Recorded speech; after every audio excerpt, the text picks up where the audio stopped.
US President Joe Biden endorses Israel's version of the explosion at a hospital in Gaza City in which hundreds of people died. Supplies of fuel and essentials are running out as Israel's complete siege of the Gaza Strip continues. US President Joe Biden arriving in Tel Aviv.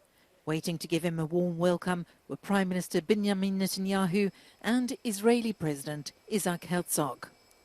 Biden's visit comes a day after hundreds of people were killed in an explosion at a hospital in Gaza City.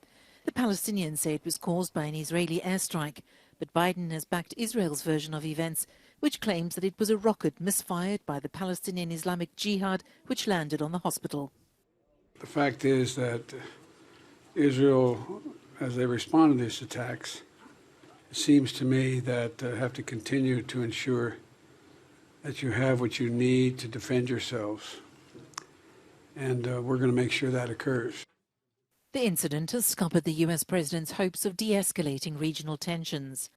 Biden's trip to Israel coincides with German Chancellor Olaf Scholz's visit to Egypt. Für uns klar, die Palästinenser sind nicht Hamas und die Hamas hat kein Recht für die Palästinenser zu sprechen. Die Hamas nimmt unschuldige Menschen als Geiseln und missbraucht sie als menschliche Schutzschilde. Unser Ziel ist es, Zivilisten zu schützen und etwas gegen das menschliche Leid zu tun. Egypt, meanwhile, has opposed receiving a flood of Palestinian refugees. Cairo says this would transform its Sinai region into a target for Israeli military operations. Israel's total siege of Gaza is making life for 2 million Palestinian residents more difficult than ever. It stopped supplies of food, fuel and electricity in response to the Hamas militant attack on Israel nearly 2 weeks ago and the kidnapping of Israelis and foreign nationals. Without the essentials, the situation in Gaza is becoming desperate. كل الناس محتاجة وقود، بدها تدفع مية لدورها، بدها تشغل مع تسقي مزارعها، بدها تسقي دواجنها، بدها تسقي بقرها غنمها. العالم كله محتاج للوقود، الوقود مادة أساسية زي الطعام عندنا. The water supply is also at risk. Gaza needs electricity to pump it to homes. MEPs in the European Parliament debated for the first time together at this latest escalating war between Hamas and Israel. The discussion was dominated with varying opinions on Israel's right to defend itself and Palestinian and Israeli civilians' right to be protected under international humanitarian law. President of the European Commission, Ursula von der Leyen, who has been accused by member states and others of being too one-sided when it comes to the rights of citizens on both sides, insists there's no contradiction in her position. Israel has the right to self-defense in line with international law. Hamas are terrorists, and the Palestinian people are also suffering from that terror, and we have to support them. And there is no contradiction in standing in solidarity with Israel and acting on the humanitarian needs of the Palestinian people. It's been 11 days since Hamas militants massacred around 2,000 Israeli civilians and continues to hold 200 hostage, while over 3,500 Palestinians, a quarter of them children, have been killed by Israel in response. The EU, meanwhile, has been struggling to speak with one coherent voice. These MEPs say the EU is not credible unless it can agree on some basic facts. Condemn the attack of a terrorist organization, Hamas. Of course, protect innocent civilians. Of course, naturally provide humanitarian aid. But we need to recognize Israel's right, its unequivocal right to self-defense. And yes, in accordance with international humanitarian law. And of course, call for the hostages to be released unconditionally and immediately. That's the common message. And you know what? If we can't unite around that common message, then frankly, shame on us. Gaza, it's a kind of open-air prison, and it used to be for the last years like it is now. So we have to be conscious of that. And even the last 6 months events of the far-right government of Netanyahu are not helping us to understand what's the position of the Israeli authorities right now. Meanwhile, across Europe and the United States, there are fears that countries like Iran and Russia will use the opportunity of this latest armed conflict as a reason to sow even more tensions.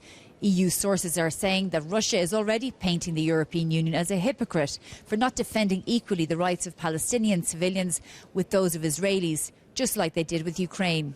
Shona Murray, Euronews, Strasbourg.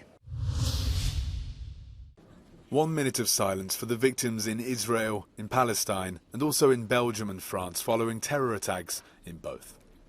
That's how this virtual extraordinary summit of EU leaders began on Tuesday, as they aim to fix a common position on the Israeli-Hamas war after a week of contradictory messages. And it's now clear that even if the 27 member states support Israel, there's still room for criticism. When you cut the basic infrastructure, when you cut access to water, when you cut electricity, if you don't allow food to be delivered, this is not in line with the international law. A common statement issued on Sunday came after European Commission President Ursula von der Leyen went to Israel last week, where she was accused of failing to urge Israel to act with constraint. The humanitarian aid for Palestine was also at the centre of controversy when a single commissioner announced its suspension alone. It's now clear, though, that Europe will continue sending humanitarian aid to Palestinians, even more so by tripling it. It is Hamas who are the terrorists, not the Palestinian people, so we have to care for the Palestinian people and their humanitarian needs. There is no contradiction in standing with Israel in solidarity and acting for the humanitarian needs for the Palestinians. The 27 heads of state and government also discussed future challenges, among them avoiding a regional escalation of the conflict and preventing a rise in extremism in Europe. They're also calling on Hamas to immediately and unconditionally release all hostages.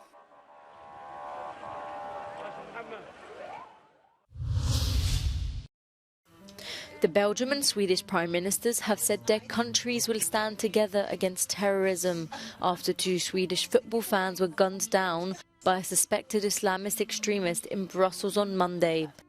Alexander de Croo and Ulf Christensen spoke after leading a memorial to the victims. The suspect, a Tunisian illegal immigrant, was shot dead by police in a follow-up operation. This fight is not an easy one. We have seen this over the past years. It is a fight that we must win, and I want to be clear, it is a fight that we will win, and we will win it together. Protecting our societies, standing up and sticking to our values, that is key. We do not give up our values. We are not the ones that should change our way of living.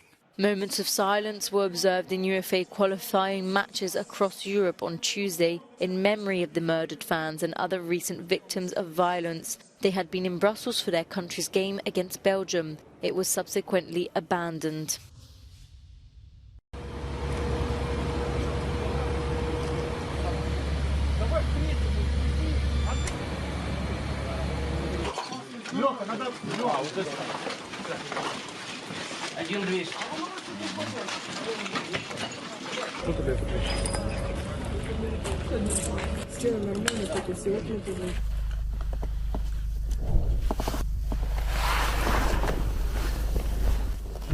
Tak, sygnalisz.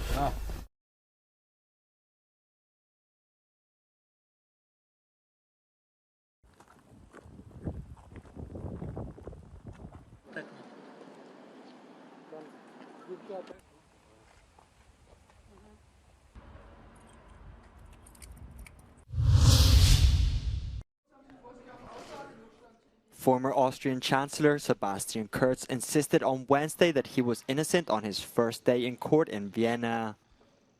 He is accused, along with 2 others, of lying to Parliament while under oath in 2020. The trial concerns only part of the charges against the former Conservative leader, and these are less serious than the corruption charges, which are still under investigation. If guilty, Kurz could face up to 3 years in prison. FC Barcelona president Joan Laporta has been hit with bribery charges amid an investigation into alleged illegal payments of more than €7 million made to José María Enríquez Negreira, the former vice president of the technical committee of referees. Laporta, who has been charged in relation to his first spell as president of Barcelona from 2003 to 2010, has consistently denied any wrongdoing, maintaining that the payments were made for legitimate consulting work. These charges come ahead of the highly anticipated La Liga match between Barcelona and Real Madrid. The Frankfurt Book Fair opened its doors to the public this Wednesday. The agenda for the 75th edition reflects the world's current crises, from the war in Ukraine to the Israeli-Hamas conflict. German Chancellor Olaf Scholz was due to attend the opening ceremony on Tuesday, but cancelled as it clashed with plans to visit Israel and Egypt. In his place, the Minister of Culture stressed the importance of diversity. Gerade jetzt brauchen wir die Freiheit des Denkens, die Vielfalt der Bücher und Perspektiven, und genau dafür steht die Frankfurter Buchmesse. Slovenia is this year's guest of honor in Frankfurt with its own pavilion, a space that shows how history influences literature. The national boundaries shifted considerably throughout history. The Slovene territory belonged to different nations, and all these influences, the German, the Mediterranean, the Slavic, left their impacts on the Slovenian not only everyday life, but also the culture and the arts. No stranger to controversy, in an opening speech, Slovenian philosopher Slavoj Žižek criticized Hamas's attacks and Israel's forces for bombarding Gaza.